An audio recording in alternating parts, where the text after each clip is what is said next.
How to adjust the placement of your Tesla blind spot camera.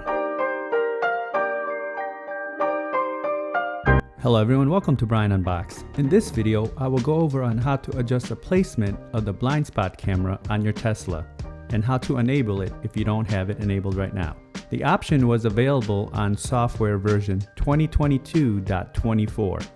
Initially, the default spot is on the lower left of the screen and it made it difficult to view.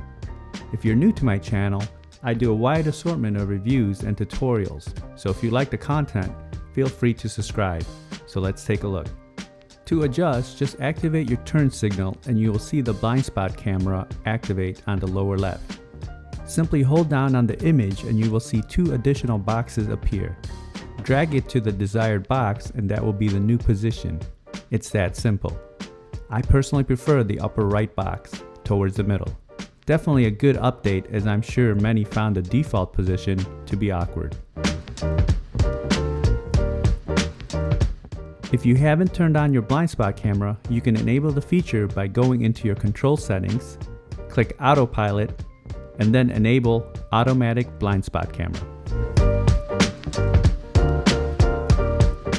If you like my video, go ahead and hit that like button, and if you haven't subscribed yet, hit that subscribe button as well. Until next time, this is Brian Unboxed. Take care everyone.